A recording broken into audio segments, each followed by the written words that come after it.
church, happy Tuesday. This week we're talking about the line in the Apostles' Creed that says, I believe in the Holy Catholic Church. And now when we say Catholic there, we don't mean Catholic as in Catholicism. We mean Catholic as in whole, or the capital C church. So church, since the beginning of the church, all the way up until now, we believe in the whole church, capital C church, all across the world. And a lot of people think that I grew up in church. I'm not totally sure why people think that, but a lot of times people are just really surprised when they hear that I didn't go to youth group as a kid, or that I just didn't grow up in church, and I didn't. Our family put us in vacation Bible school, my brother and I, a couple times when we were kids, and my parents tried churches when we were younger. They wanted to raise us in the church, but that didn't quite work out. We had some challenging experiences, and our family actually didn't go to church when I was a kid. And so when I was younger, I was kind of left to piece together what I thought God was like and what I thought church was for, or church was about, based on what I heard from kids on the playground, quite literally, what kids would tell me on the playground, or what my friends said who went to youth groups or went to churches. And I didn't really have that steady, stable church experience that we hope for a lot of our kids to have. I was kind of left to figure that out for myself until I got older and I started to get to know Jesus on my own. Who was he? I started getting to figure that out. And when that was happening, I instantly knew that I needed to get plugged into a church. I needed to get connected. And it wasn't necessarily because it was the right thing to do. I was supposed to go to church like I had heard at some points during my life. It was more that I knew that I loved this Jesus I was getting to know. And I wanted to be around other people who knew him and loved him too. I wanted to be around people that had known him longer than me, who could guide me and tell me things that I didn't understand, or answer questions that I have, or be a good example for me to follow.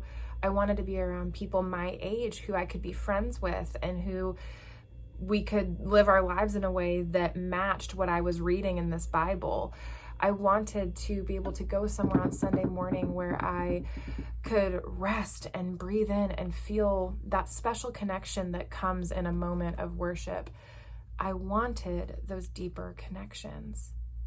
And friends, today, our scripture, as we think about the church in this way, is from Hebrews chapter 10, verses 24 and 25, and it says this: Let us consider how we may spur one another on toward love and good deeds, not giving up meeting together, as some are in the habit of doing, but encouraging one another, and all the more as you see the day approaching. Not giving up meeting together. Friends, it is no secret that in our culture and society today that church attendance is in a significant decline. We can all see that. And of course, there's many, many factors to that. COVID being a huge one, but even before COVID, this was an issue, and most of us are very aware of it. That's just reality right now. And while there's many reasons for that, one thing that I come back to is that line: don't give up meeting together. Yes, sometimes folks need to walk away from churches when they're unfortunately unhealthy environments, and it wouldn't be good for them to be there, and that's sad and heartbreaking. And in those situations, yes, sometimes a separation is needed. But by and large, I wonder, have we given up? Have we given up meeting together? Have we chosen other things? And this isn't a guilt trip. This isn't meant to be something to make anyone feel bad, but it's just a thought. Have we chosen other things? Have we gotten so busy? Have we maybe not seen eye to eye on some things and decided to just walk away? Don't give up meeting together. Friends, one thing that I have learned over my time being plugged into church, getting to have a church home and a church family, is number one, that we're not perfect. Church isn't perfect because church is people, right? Church is not a building, church is the people, and people aren't perfect. So no, church is not perfect. Churches have conflict, churches have disagreements, churches have struggles. We're not perfect, but the other thing I've learned is that we're worth not giving up on.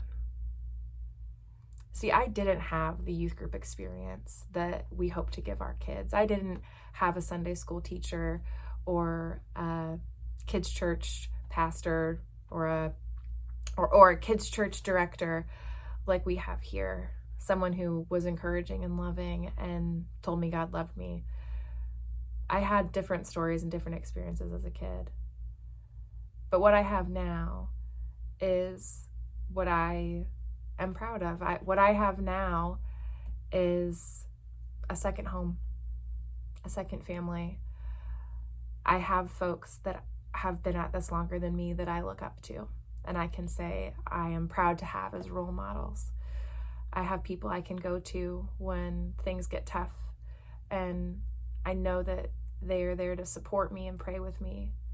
I have people around me that are younger in their faith than I am, that I get the joy of walking alongside and encouraging and watching them flourish and bloom into who God has created them to be. And I have friends who are right beside me, who are walking this journey with me. And I can confidently say that church is worth not giving up on. We're not perfect. We're people. But friends, we're missing something that we all desperately need if we give up. We're missing that community. We're missing that connection. And I think that's vital to our lives, to our walks with the Lord. So friends, I believe in the Holy Catholic Church, and I believe that we are worth not giving up on. I hope that you believe that too.